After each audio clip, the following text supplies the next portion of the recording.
hermanos en esta hermosa noche. Hoy me presento, ¿verdad? Soy Gilnael Bellón Cartagena y vamos a estar hablando hoy acerca del libro de Jonás. Del libro de Jonás. Va a ser un tiempo muy hermoso donde vamos a aprender de este libro.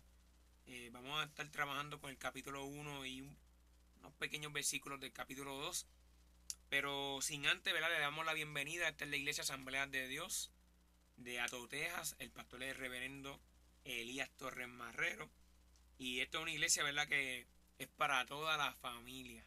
Así que si nos estás sintonizando hoy por primera vez, o si nunca nos has visitado, te exhorto que vengas aquí al mejor pueblo de Puerto Rico, pueblo de Bayamón.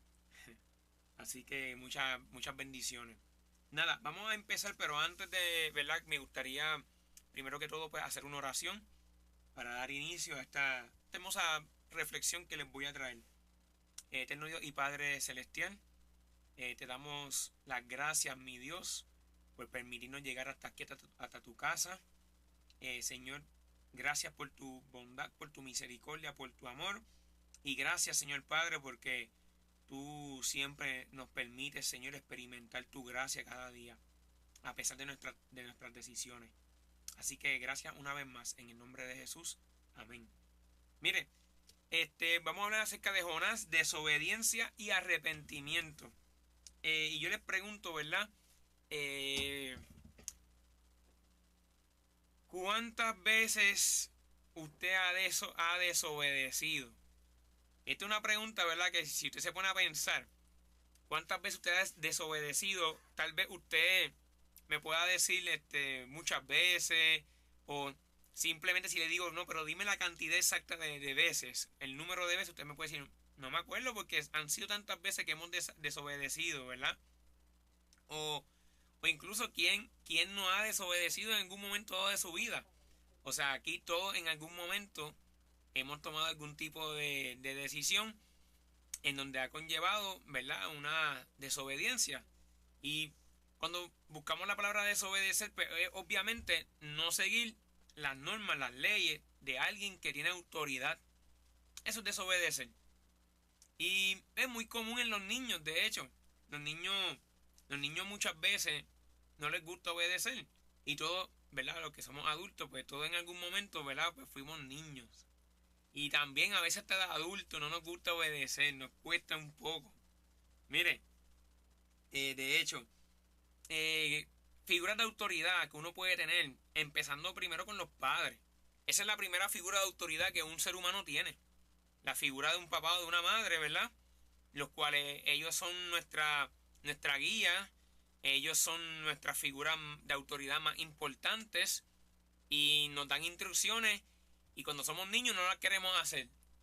También tenemos a nuestros hermanos mayores. Yo no sé cuántos aquí han tenido sus hermanos mayores, pero los hermanos mayores también les gusta darle instrucciones, ¿verdad? Y quieren que uno los obedezca. Yo soy hermano menor, así que sé lo que le estoy diciendo. También están los maestros, yo soy maestro. Y a mí me gusta que mis estudiantes me obedezcan, ¿verdad? Que sigan las normas, porque mantienen en cierta manera, ayudan a la sana convivencia en el salón de clase. Y otras figuras de autoridad. Y obviamente tenemos a Dios. Dios es esa figura suprema en la cual nosotros, pues, lamentablemente es la persona que más nosotros desobedecemos. Porque no solamente lo desobedecemos en acción, sino también en pensamiento.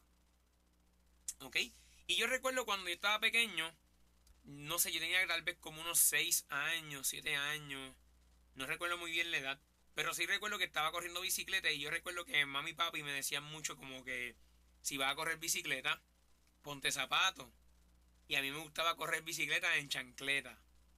Y verdad, y así muchas veces ponte zapatos, ponte tenis, ¿verdad? Para correr bicicleta porque te va a lastimar, te va a dar un golpe. Y entonces pues, en una ocasión, pues, cuando estoy en la bicicleta, el pie, como estaba en chancleta, ¿verdad? Se fue hacia el frente y todo el dedo gordo del pie, como uno dice, se mondó, como decimos en Puerto Rico, se mondó el dedo, la uña completa. Y recuerdo que, pues, ya usted sabe, la famosa frase de los padres, te lo dije. Y pues tuve que ir a una vecina que era enfermera. Entonces, pues ella me curó, ¿verdad? Y me ayudó en ese proceso, vendó las heridas. Y también me dio, ¿verdad? Un pequeño regaño en que tenía que usar zapatos o tenis, ¿verdad? Para correr bicicleta, ¿verdad? No le tengo que dar más explicación de que siempre después que empecé a correr bicicleta de nuevo, pues siempre me ponía mis tenis o el zapato cerrado, ¿verdad? Para poder correr bicicleta y evitarme una futura herida, ¿verdad? De nuevo. Así que eh, hoy les voy a hablar de esta historia de Jonás. La historia de Jonás es muy bonita. De hecho, a mí me gusta mucho volver a las historias de uno de la niñez. ¿Por qué? Porque cuando nosotros vamos a lo básico, a veces necesitamos tocar de nuevo lo básico, lo esencial. Y si algo le enseñan a uno en la iglesia, cuando uno es pequeño, cuando uno está criado en la iglesia, son este tipo de historias. La historia de Noé, la historia de Moisés, la historia ¿verdad? De los pescadores, ¿verdad? De Juan y Jacobo, de Pedro, de Andrés. Y te van enseñando muchas historias, pero una de las más famosas diría yo que es la de Jonás. De hecho, hay un corito bien famoso que Jonás no le hizo caso a la palabra de Dios. Por eso en el profundo la gente lo tiró y vino un pez muy grande y se lo tragó. Porque no le hizo caso a la palabra de Dios. O sea, desde pequeño nos están hablando y nos enseñan mediante la palabra de Dios acerca de cosas básicas. Y lo más básico que usted puede ver es la desobediencia. En uno de los temas de los pecados que uno puede incurrir como persona. De hecho, si usted va al Génesis, ¿cuál fue el pecado que cometió Adán y Eva? Desobediencia. Desobedecieron la instrucción que Dios le había dado en ese momento, que era que no podían comer de un fruto en particular. O sea, Adán y Eva no cometieron asesinato, Adán y Eva no cometieron eh, ¿verdad? ¿Cómo más podemos decirlo? No cometieron adulterio, no, Adán, ¿verdad? Y digo estos pecados porque son los pecados, ¿verdad? Más fuertes, por decirlo de esa manera, pero pecado es pecado. Y fíjense cómo arruinan un plan de Dios que ya había estado establecido, en donde era todo puro, todo limpio, todo hermoso. Claro, Dios lo sabía todo, Dios lo sabía todo, Dios lo sabe todo y Dios lo sabrá todo, ¿verdad? Porque Dios es omnisciente, Dios todo lo conoce. Pero en ese momento, cuando ellos están en el, ¿verdad? En el jardín del Edén, y ellos toman esa decisión, la decisión, el pecado de ellos fue la desobediencia. No comer de ese fruto, y lo hicieron. Y mira lo que dice el libro de Jonás, capítulo 1, versículos 2 y 3. Jonás 1, versículos 2 y 3. Yo lo voy a leer, ¿verdad? En la Nueva Traducción Viviente, aunque ahí en la pantalla le va a aparecer en Reina Valera. Dice: levántate y ve a la gran ciudad de Nínive. Pronuncia mi juicio contra ella, porque he visto lo perversa que es su gente. Entonces Jonás se levantó y se fue en dirección contraria para huir del Señor. El primer punto que les traigo es el llamado de Dios y la respuesta de nosotros. O sea, Dios llama a Jonás. Dios llama a Jonás. Y Dios le dice a Jonás: Jonás, levántate y ve a Nínive. Nínive en un momento dado fue la capital del imperio asirio. Y esta era una ciudad muy, muy importante, una capital, ¿verdad? Las capitales son ciudades importantes donde hay mucha población, donde hay mucho movimiento o actividad económica, donde también, ¿verdad? Hay muchos extranjeros, mucha gente que pasa, ¿verdad? Hay mucho turismo también. Así que, y Dios le dice a Jonás: levántate y lleva un juicio sobre ese territorio, ¿verdad? Porque esta gente está mal. Esta gente es perversa, esta gente tiene malas intenciones. Esta gente es pecadora, hacen cosas feas. Y mira lo que hace Jonás. Jonás se levanta y se va en dirección contraria. O sea, Jonás hace lo opuesto. En vez de ir a Nínive, Jonás se va para Tarsis. O sea, coge un barco y literalmente va a la dirección contraria. ¿Por qué? Y esto es una pregunta que se han hecho muchos los teólogos y hay varias respuestas, ¿verdad? No podemos forzar la escritura, pero alguna gente, ¿verdad? Opina que tal vez como era una ciudad tan mala y tan pagana, pues en realidad Jonás no quería llevar el mensaje. Jonás quería juicio nada más. Que Dios se encargara, olvídate de la misericordia. No voy a predicar nada, no voy a llevar un mensaje, ¿verdad? Y obviamente lo podemos sacar la conjetura, ¿verdad? Porque cuando usted le va leyendo más adelante, usted se da cuenta cómo Jonás espera juicio sobre Nínive. Y también, como le estaba diciendo, porque también era una ciudad enemiga de Israel. O sea, Nínive era un pueblo, un territorio que estaba en contra de Israel, tenía situaciones con Israel. Así que pues, obviamente el ser enemigo, pues Jonás dice, yo llevar un mensaje a un territorio que es enemigo de mi tierra. O sea, no, eso no va conmigo. Así que, ¿verdad? Esas son las dos teorías, los dos pensamientos que mucha gente, ¿verdad?, cree, por la cual Jonás no quería ir. Alguna gente también opina que tal vez Jonás tenía hasta miedo. Ya ahí, ¿verdad? Pues lo que sí podemos decir es que Jonás desobedeció a Dios. Y Jonás recibe una orden muy clara y va en dirección opuesta. Alguna gente opina que Tarsis viene siendo lo que hoy en día es España. O sea que Jonás quería trasladarse literalmente allá al estrecho de Gibraltar, allá de España, Europa, esa parte opuesta de donde él se encontraba. A ese extremo quería ir este hombre. Pero, y yo les pregunto, ¿verdad? Como les dije al principio, el primer punto, el llamado de Dios y la respuesta de nosotros a ese llamado de Dios. Y cuando hablo de llamado no me refiero a ministerio. Porque fíjese, mire por ejemplo aquí Isaías 6:5. Mire, mire, vamos a ver diferentes respuestas a personas. Tal vez decimos como Isaías. Entonces dije, ay de mí, que soy muerto porque siendo hombre inmundo de labios. Cuando Dios llama a Isaías, la respuesta de Isaías fue, yo soy un pecador. Yo soy un hombre inmundo de labios. Yo soy una persona que no estoy cualificada, que no tengo la calidad, que no tengo, ¿verdad?, la destreza espiritual. Y vemos cómo Dios trabaja con su vida. Si ustedes se fijan en Jeremías 1:6, Jeremías dice, Señor Jehová, he aquí no sé hablar porque soy niño. Jeremías vio su estatus en ese momento de su edad y dice, no, yo no me siento capaz. Yo no me siento capaz de ser profeta porque la realidad del caso es que yo soy muy pequeño. Yo no sé hablar, yo no tengo el verbo, ¿verdad? No sé cómo expresarme. Jeremías tenía tal vez como unos 16, máximo 17 años cuando Dios llama a Jeremías a llevar un mensaje en particular como profeta. Miren en este caso, por ejemplo, Moisés en Éxodo 3:11, que Moisés le dice, ¿quién soy yo para que vaya a Faraón y saque de Egipto a los hijos de Israel? O sea, Dios había visto en Moisés unas cosas, unas cualidades que él mismo entendía. Yo ir donde Faraón, o sea, la autoridad máxima de Egipto. O sea, imagínese que Dios le llame a usted a hablar con su presidente o hablar con el gobernador de su tierra. Que Dios le diga, mira, tú sabes que yo creo que que tú vayas y hables con estas personas de lo que yo te voy a decir. O sea, y Moisés, ¿verdad? Y Moisés no se sentía capacitado. O tal vez hacemos como Mateo. En Mateo 9:9, pasando Jesús de allí, vio un hombre llamado Mateo, que estaba sentado al banco de los tributos públicos y le dijo, sígueme, y se levantó y le siguió. O sea, tenemos varias opciones de cómo nosotros respondemos al llamado. Y esto va más allá del ministerio. Aquí yo les hablé de personas, ¿verdad? Isaías, Jeremías, Moisés, que Dios los llamó para un ministerio en particular. En el caso de Isaías y Jeremías como profeta, llevar un mensaje. Y Moisés también como profeta, pero también como libertador. En el caso de Mateo, ser seguidor de Jesús. Luego Mateo escribe uno de los evangelios.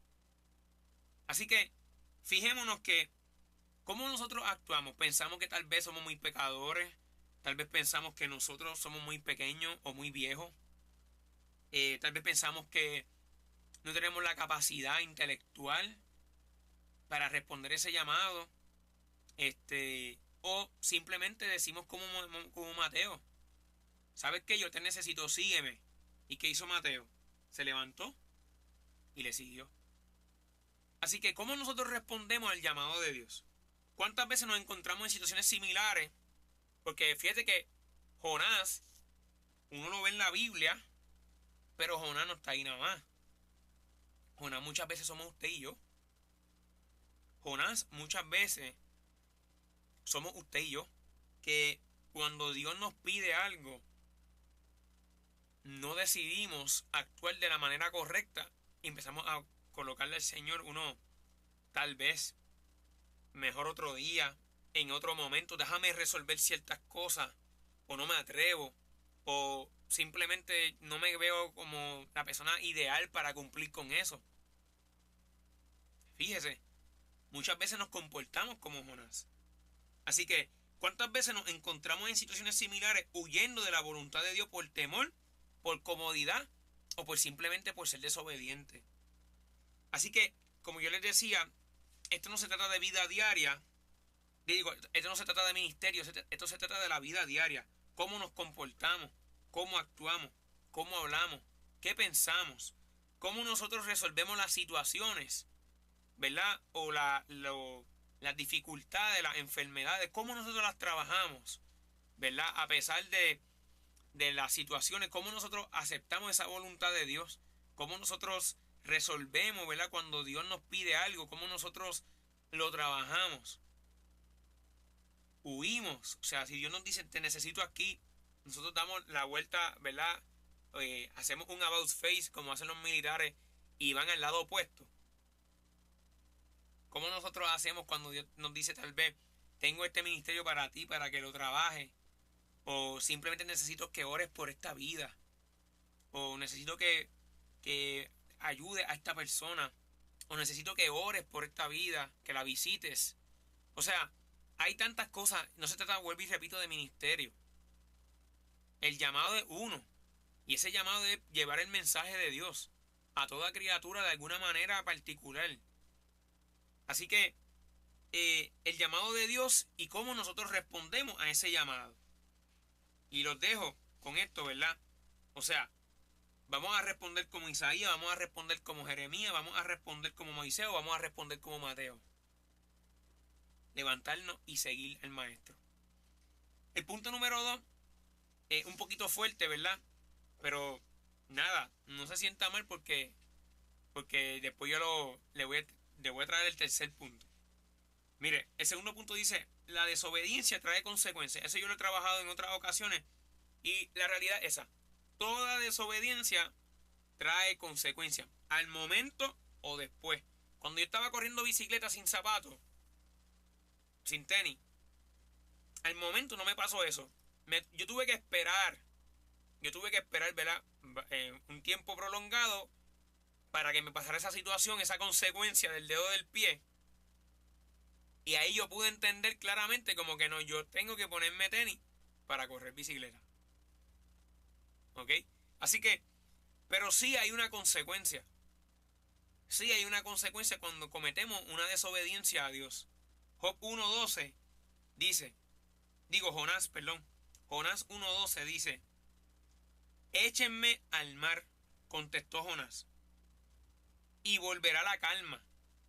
Yo sé que soy el único culpable de esta terrible tormenta. O sea, el propio Jonás sabía que el culpable de lo que estaba ocurriendo era él. ¿Por qué? Este hombre llega a la embarcación, verá, Dios lo llama, ve a Nínive. No, va a Jope. De Jope coge un barco, ¿verdad?, hacia Nínive. Y me voy al lado opuesto. Cuando va de camino se encuentra con una tormenta. Él estaba durmiendo. Lo levantan. Mira, órale a Dios, ¿verdad? Para que se resuelva. Órale a tu Dios para que se resuelva esto. Y el mismo Jonás sabía. Cuando, ¿verdad?, deciden echar suerte y la suerte cae sobre él y él mismo confiesa y dice, no, mira, es mi culpa, échenme al mar y todo esto se va a resolver porque yo soy el único culpable de esta terrible tormenta. O sea, Jonás sabía que todo lo que estaba ocurriendo había sido causa de él, de sus acciones. Y hay consecuencias, hay decisiones que acarrean lamentablemente a otras personas, nuestra toma de decisiones. Así que Dios envía una gran tempestad. Y miren qué interesante cómo los marineros que no tenían fe en Dios, que tenían sus deidades, que tenían sus dioses, tenían más temor, ¿verdad?, y respeto que el propio Jonás. Porque ellos mismos sabían que algo había pasado, que eso no era una tormenta común. Ellos sabían que estaba involucrado alguien ahí. Y obviamente es Dios. Dios mandó esa tormenta. Dios lo mandó para que Jonás entendiera que lo que Dios le había pedido, él lo iba a tener que cumplir. Jonás sabía que lo que él tenía que hacer, Jonás sabía que lo que Dios quería que él hiciera, Dios en algún momento se lo iba a pedir. Pero miren qué interesante, Jonás estaba durmiendo tranquilo. O sea, yo me imagino a Jonás pensando, no, aquí Dios no me va a encontrar. Dios no me va a hacer nada. Dios es un Dios, ¿verdad? Que olvídate que Él no me puede ver. Y le tengo noticia. Salmo 139:7. Miren lo que dice el Salmo 139:7. Nos dice, ¿a dónde me iré de tu espíritu? ¿Y a dónde huiré de tu presencia? Mire Job 42:2. Dice, yo conozco que todo lo puedes y que no hay pensamiento que se esconda de ti. Miren, el salmista y a Job. Ambos sabían, yo no sé, parece que a Jonás se le había olvidado esos textos, ¿verdad? Porque esos textos son más antiguos que él. Y es interesante porque yo me imagino que, yo digo, Jonás no se había percatado de eso. Que no hay manera de uno escaparse de Dios. Mire, por más que usted intente, no hay forma. Por más que usted busque la manera, no hay forma. Nosotros nos podemos escapar. Nosotros nos podemos escapar de nuestros padres. Nosotros nos podemos escapar de nuestras figuras de autoridad. Usted se puede escapar de la policía y demás. Mire, ¿sabe algo? De Dios nosotros no nos podemos escapar nunca. Nunca. Porque aunque Dios no esté, usted no lo vea físicamente, Dios está en todo momento y en todo lugar y en toda época. Ese es nuestro Dios, al Dios que le servimos. Y cuando Dios habita en nuestro corazón, ese Espíritu Santo nos redarguye. Es como si nos estuviese velando. Lo hiciste mal. Tú sabes que lo hiciste mal. Tú sabes que desobedeciste. Tú sabes que eso que hiciste no fue la forma correcta. Y eso, aunque usted no lo crea, es como si Dios nos estuviese mirando literalmente. Porque es el Espíritu Santo ahí trabajando en nuestra vida. Así que, ¿cómo reconocemos la soberanía de Dios? Aún en medio de las tormentas y desafíos de nuestra vida, cuando nosotros mismos muchas veces las causamos. Ahí nosotros nos damos cuenta de cuán poderoso es nuestro Dios. Que a pesar de la decisión que usted tome, que a pesar de las acciones que nosotros tomamos, a pesar de todo eso, el poder de Dios va por encima de nuestras decisiones. Que a pesar de que usted piense que puede huir y demás, a pesar de todo eso, el Señor nos dice, ¿sabes qué? Por más que tú corras, por más que tú te escondas, no hay manera por la cual usted... Y de hecho, yo cada vez que leo ese texto de ¿y a dónde huiré de tu presencia? Uno de mis juegos favoritos de la niñera, el escondite. Me encantaba y me encanta todavía, lo juego con mi hijo. Me gusta jugarlo mucho. Y pues, obviamente pues ya uno tiene una estrategia de cómo jugar el escondite, el esconder, ¿verdad?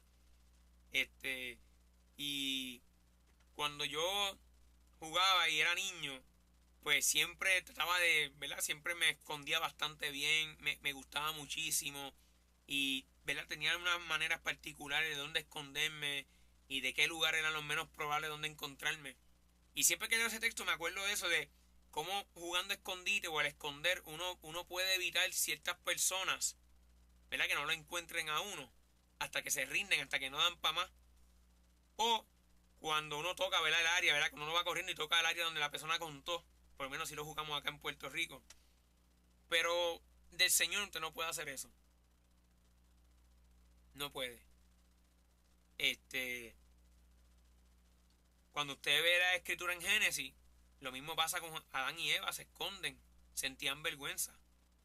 ¿Por qué? Porque obviamente ellos habían pecado ante Dios. ¿Habían qué? Habían desobedecido. Pero mire, tercer punto. La misericordia de Dios se manifiesta aún en medio de nuestra desobediencia.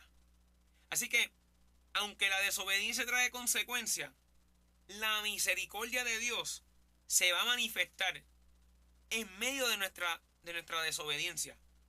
A pesar de las consecuencias que pueda haber, la misericordia de Dios es tan hermosa, es tan grande, que sobrepasa. Mire lo que dice Jonás capítulo 2, versículos 1 y 2. Entonces, en el libro de Jonás, capítulo 2, versículos 1 y 2. Dice, entonces Jonás oró al Señor, su Dios, desde el vientre del pez, o desde el interior del pez. Y dijo, en mi gran aflicción clamé al Señor, y Él me respondió. Voy a dejarlo hasta ahí. En mi gran aflicción clamé al Señor, y Él me respondió. Jonás es tragado por un gran pez. De hecho, esa historia le encanta mucho a mi hijo. Y mi hijo siempre dice, no, papá, una ballena. Yo le digo, bueno, la Biblia dice un gran pez. Y él me dice, no, papá, es una ballena. ¿Verdad? Eso de si es ballena o gran pez, pues no voy a entrar en ese detalle. Sí sabemos que era un animal marino, obviamente súper enorme. Se traga a Jonás. Y, ¿verdad? Y Jonás, en medio del viento, en medio de, ¿verdad?, de cuando es tragado por el gran pez, ahí él comienza a orar con Dios. Comienza a orar con Dios. Dios manda la tormenta y Dios permite que el pez se trague a Jonás. El gran pez se trague a Jonás. Y a pesar de eso, miren qué bueno cómo es que Jonás se comienza a hacer una oración a Dios de misericordia. Una oración de perdón. Una oración, ¿sabe de qué? De lo que dije al principio, de arrepentimiento. Jonás clama a Dios y experimenta la gracia salvadora de Dios. Y yo he sido testigo de esa gracia salvadora. Yo he sido testigo de esa gracia redentora.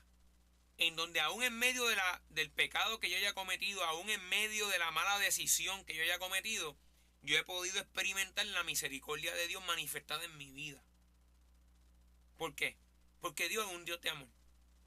Mire, vemos cómo la tempestad que enfrenta el barco en el que Jonás se encuentra lo lleva a la reflexión y, como les dije, al arrepentimiento. Salmo 38:15 nos dice, porque en ti, oh Jehová, he esperado. Tú responderás, Jehová, Dios mío. Mire, aprendamos a esperar en el Señor. ¿Cómo hemos nosotros experimentado la gracia de Dios en medio de nuestras propias luchas y fracasos? Piensa en esa pregunta. Y es que el arrepentimiento genuino en nuestras vidas trae una respuesta de misericordia de parte de Dios. Hay una respuesta de misericordia de parte de Dios. Así que, en conclusión, vamos a reflexionar en cómo nosotros respondemos cuando Dios nos llama. 2.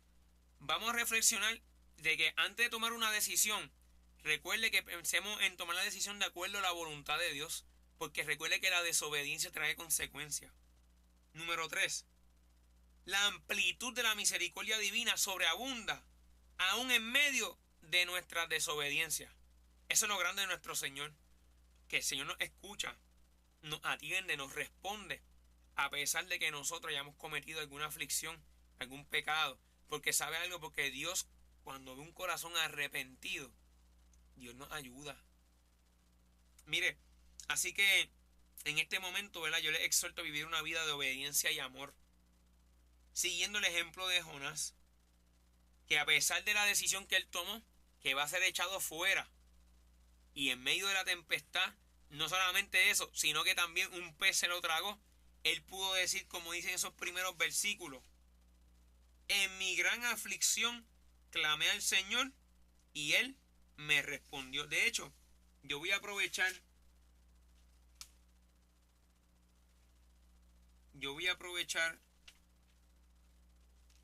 a leer ese texto del capítulo 2. No lo tengo solamente más que el versículo 1 del capítulo 2 de Jonás, pero yo lo voy a leer, son solamente más que 10 versículos. Yo le voy a pedirle al hermano que me ayude ahí. Esto fue a último momento. Lo voy a leer porque para que leamos esa oración de Jonás, una oración sumamente... Jonás capítulo 2. Jonás capítulo 2, voy a colocándolo completo. Son solamente 10 versículos. porque yo quiero que todos lo veamos, que todos veamos la oración de arrepentimiento de Jonás. Yo sé que, ¿verdad? Fue desobediente, pero no miremos la desobediencia de Jonás nada más, miremos el arrepentimiento de Jonás. Yo creo que eso, ¿verdad? Es lo que debemos de resaltar. No miremos lo negativo, sino, ¿verdad? Miremos lo bonito de que a pesar de que Jonás tomó esa decisión de desobedecer, de que Dios lo manda para Nínive y él toma la dirección contraria, veamos cómo Jonás en su capítulo 2, en el libro 2, en el capítulo 2 del libro de Jonás, veamos cómo esa oración, cómo empieza. Y dice: entonces oró Jonás a Jehová su Dios desde el vientre del pez y dijo: invoqué en mi angustia a Jehová y él me oyó.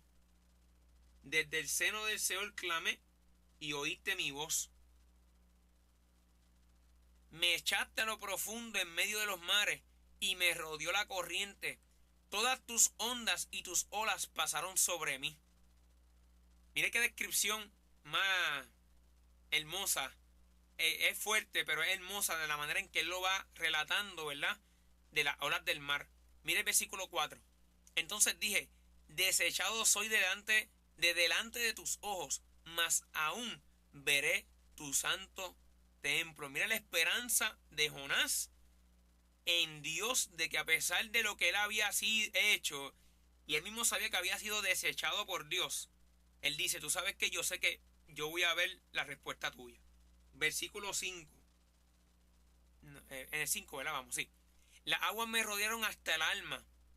Rodeóme el abismo. El alga se enredó a mi cabeza. Descendí a los cimientos de los montes. La tierra echó sus cerrojos sobre mí para siempre. Mas tú sacaste mi vida de la sepultura, oh Jehová Dios mío. O sea, él está viendo cómo Dios lo libró de la muerte. Literalmente, Jonás sabía que no había ninguna oportunidad de vida. Todavía está aquí ¿verdad? Dentro del pez. Versículo 7. Cuando mi alma desfallecía en mí, me acordé de Jehová, y mi oración llegó hasta ti en tu santo templo. Versículo 8.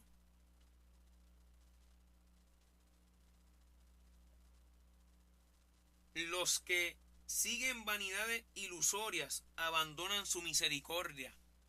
Versículo 9. Mas yo te ofreceré sacrificios con voz de alabanza. Pagaré lo que prometí. La salvación es de Jehová. Y el versículo 10. Y mandó Jehová el pez y vomitó a Jonás en tierra. Así que miren qué hermoso esa oración de Jonás. Hagamos la oración de Jonás nuestra oración. Mire, si usted está en pecado, ¿verdad? Si usted sabe que no está haciendo las cosas bien, comience con ese versículo que dice: invoqué en mi angustia a Jehová y él me oyó. Haga como Jonás: tú me sacaste de la sepultura, Señor, sácame del pecado, porque el pecado, ¿sabe qué? El pecado es muerte. El pecado es muerte. Usted está en vida, pero cuando estamos en pecado, estamos en muerte. Estamos muertos. Jonás sabía que por su pecado él estaba muerto, doblemente muerto. Espiritualmente por desobedecer a Dios, y sabía que si él no invocaba a Dios, el pez se lo iba a comer. Así que él sabía que él estaba en la sepultura. A Jonás lo que le hacía falta solamente era, ¿verdad?, que pusieran la tapa de la sepultura, más nada. Más nada. Porque Jonás sabía que lo que había hecho era razón de muerte. Pero a pesar de eso, él invoca a Dios. Y le dice: ¿sabes qué, Dios? Gracias por librarme de la muerte.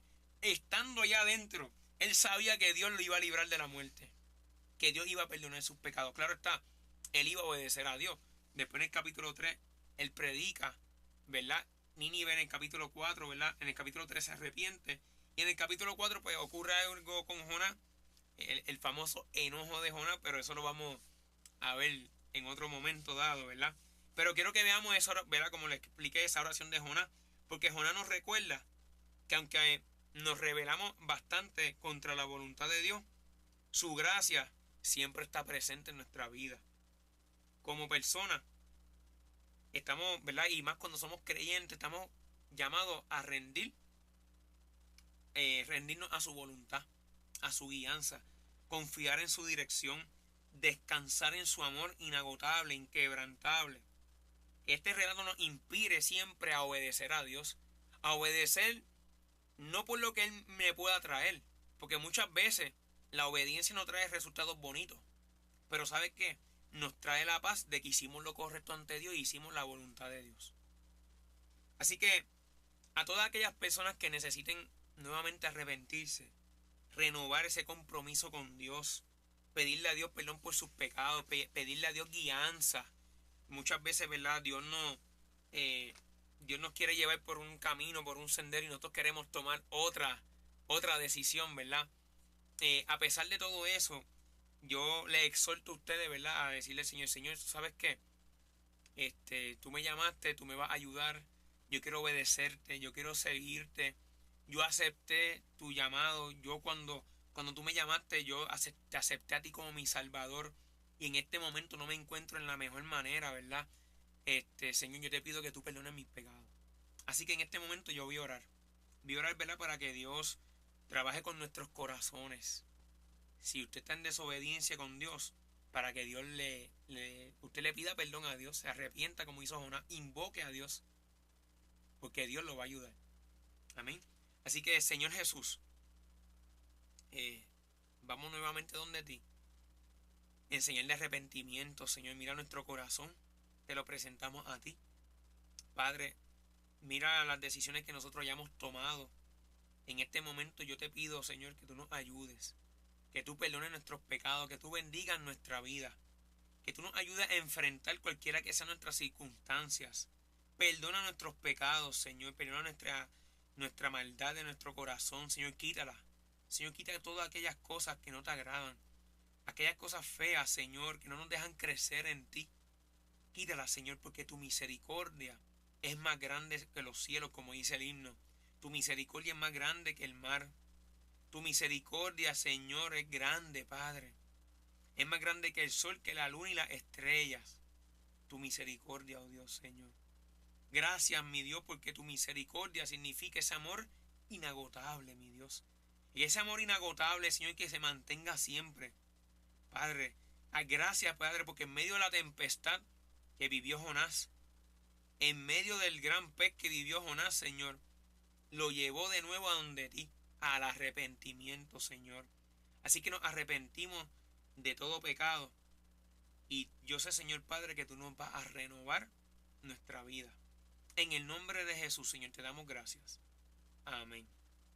Así que nada, iglesia, y persona que está aquí, ¿verdad? Que nos escucha o que nos va a ver en el futuro, espero que esto haya sido, ¿verdad? Una palabra reflexiva, ¿verdad? Acerca de cómo nosotros, acerca de la desobediencia, pero acerca sobre todo del arrepentimiento. Que vayamos ante Dios con un arrepentimiento genuino. ¿Sabe algo? Todos los días debemos de ir donde Dios con arrepentimiento genuino, porque todos los días pecamos. Así que Dios les bendiga, Dios les guarde, los esperamos en la próxima sintonía y si no tiene una iglesia donde asistir, esta puede ser su casa. Dios les bendiga.